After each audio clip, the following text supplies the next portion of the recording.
Hi everyone! Welcome back to my channel, and for today's video, andito tayo ngayon sa property. Kung nakita nyo dati, mga around February, wala pa tong ganitong development. So, this is the property, yung 1 minute to Tagaytay, andyan. Ayan yung highway, ayan o, yung daan na yan, gagawing sementado. Ayan, going to highway. So, 1 minute to Tagaytay. So, papakita ko kung gaano siyang kalapit sa Tagaytay. Actually, maglalakad ka lang from here, tawid ka dyan, tapos Tagaytay na yan, boundary. Ito is sa Laban, Amadeo po ang location. So, as of now, ayan siya, ongoing development. Ayan, papakita ko at the end of the video kung gaano siya kalapit. From here, going to Tagaytay Sky Ranch. So, around mga 8 or 7 minutes. Tapos, dyan sa, ayan, main highway na yan. Yun nandyan. Papakita ko rin yan sa end of this video. So, right now, ayan siya, undergoing development. But, right now, wala siyang available dito. But, mag-open ang expansion soon. So magkakaroon ng mga available lots. Siguro para makita nyo muna is I will show you muna yung drone shot of this property, yung dati.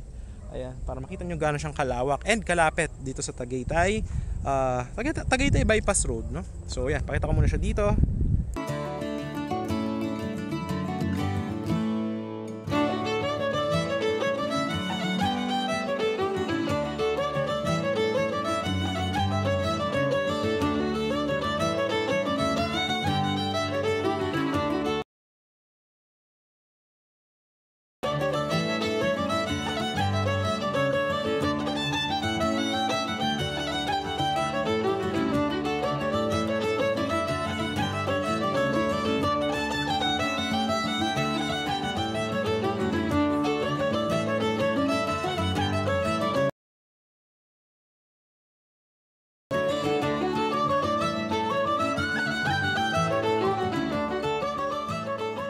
Guys, nakita nyo naman yung ating development, yung ating property kung gaano siya kalapit sa Tagaytay.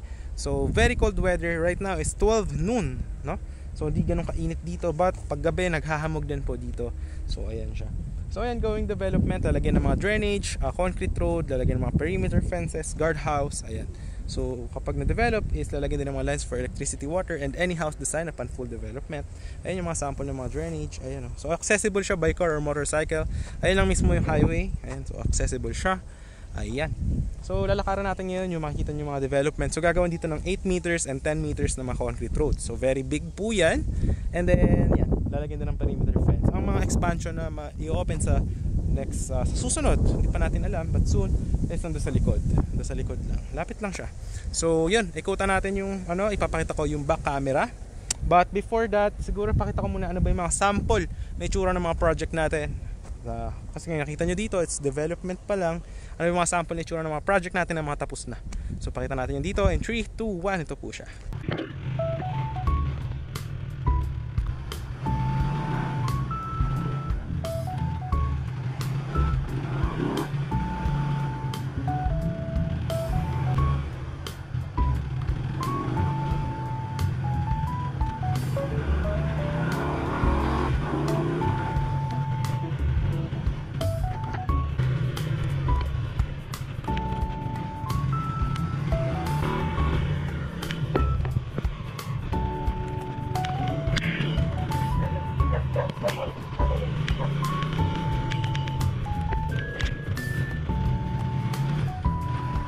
Yes, ito yung isa sa inikutan natin na katabi lang nung project natin na bagong open.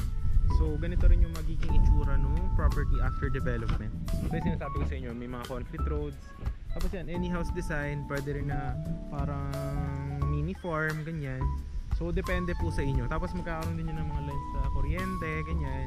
Tapos yan, pwede rin ng mga malaking houses or what. So yan, mga ganyan. Pwede nyo rin bakudan, tapos lagay ng mga halaman. So depende na po yan sa inyo. So yan, actually dito katabi niya lang din yung project namin na yun na bagong bukas. So dito is yung mga client na kumuha dati, yan, natapos na kasi yung development dito. So yan, dito na sila nakatira. So actually mga ano lang to, mga actually 7 minutes to Tagaytay. Yung sa property kanina mga 10 minutes. Kasi mga 3 minutes from the property going to this one. So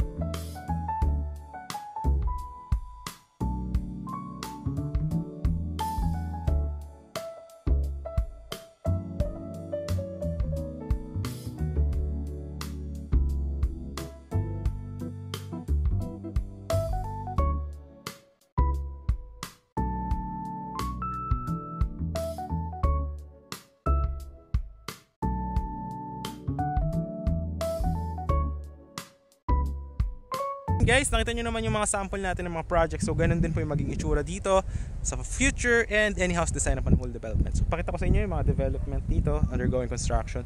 So congrats po sa mga clients na nag-avail before nung pre-selling pa lang siya. So yun yung kalsada guys, yung highway. Ito na yung naririnig nyo dyan, bypass road na yun ng Tagaytay. So yan, pagdating mo ng highway, maglakad ka ng 1 minute, papunta doon sa may poste na yun, Tagaytay na yun. Yun na yung boundary, okay? So accessible siya, lalagyan din actually to ng concrete road dyan, papunta sa highway. So ito yung magiging 10 meters na kalsada. Dyan naman is mga 8 meters. Ayan. So ito yung mga drainage, ganyan. Ayan. So syempre first step nyan is lalagyan muna ng mga drainage. Dyan sa ilalim na yon. Tapos lalagyan ng mga concrete road. Dito naman yung mga perimeter fences. Ayan, dyan. Okay? Alright. So wala na available lots dito. But sa future is magkakaroon din naman siya ng expansion.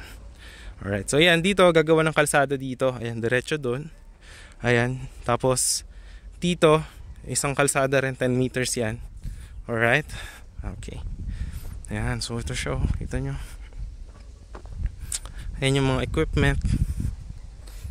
Ayan. Malamig dito guys pag nakapunta kayo dito. Ano to, maraming mga coffee shop. Ayan yung mga drainage.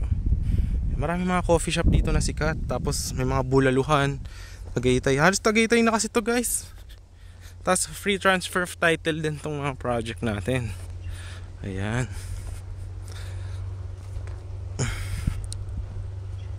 Ayan So ayan. Lalagyan muna yun ng mga drainage, tsaka gagawa ng mga concrete roads and perimeter fences. Ayan siya. Ayan, makita nyo lalim niya, no? Kasi kailangan talaga is maganda yung pundasyon ng mga drainage. Ayan, so yun yung mga inuuna. Ayan. So yung expansion sa future is dun ilalagay. Ayan, actually bypass road na yan. Meron dyan kalsadaan papuntang bypass road.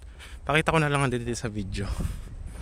Ayan. So yan, itong kalsada na to na 10 meters, liliko doon, tapos lalagyan ng 8 meters dyan. Mga kalsada, dito yung mga lots. Ayan. So any house design upon full development siya. Kita nyo naman doon sa may video kanina, yung mga sample finish project natin, diba? Kita nyo naman yung development, diba? Yung ganyan siyang kalalim. Ayan diba? So yung, diba yung kalsada, ayan. Gagawan yan dyan ng 10 meters. Ito yung mga ibang available lots. Tapos gagawan din ng kalsada doon, paikot doon. Dyan naman yung ibang available lots. Yan. Mga angkat dito is nasa mga 150-200 square meter. But unfortunately now is wala pong available. So yan, yung puno na yan, gagawan din dyan ng, sa future ng expansion dyan. Meron na actually dyan daan. Ayan na, bypass road na. Guro lakaran natin para makita nyo din. Yan. Tagaytay na yan. Yan, pag tumagos ka dyan, Tagaytay bypass road na yon. So, di ba? 1 minute to Tagaytay talaga. Ayan siya. So, yan yung gagawin dyan ng mga expansion sa future. So, yung mga concrete road dyan gagawin. Ayan. So, dito, yung drainage, tapos yung mga available lots nandyan. Diba? Yan guys, medyo masukal lang, pero yan, pwede ka maglakad dyan. Kaso ayoko pa maglakad, mataas yung damo, baka may insekto kumagat. Highway na yan, nandyan. May daan na dyan papuntang highway, Tagaytay bypass road. So yun na yung ating video for today. Ayan. So maraming salamat sa panonood. If you are still here, ayan, so pakaganda dito guys. So poise na tayo dahil lahat ng nilakad natin. So yun, maraming salamat sa panonood. If you are interested and you do like this video, kindly hit yung thumbs up, like nyo, share nyo rin to other people. Syempre, subscribe nyo yung ating channel for more upcoming videos.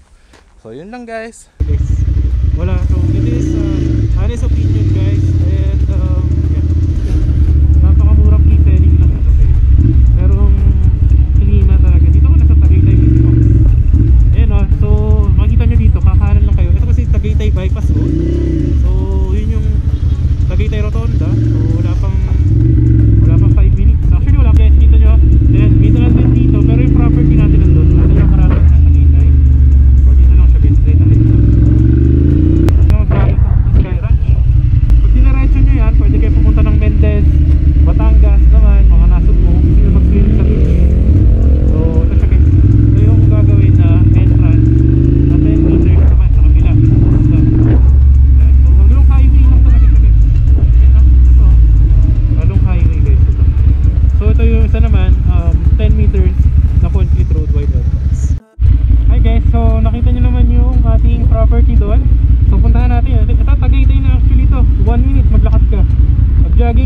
minutes na, Tagaytay na.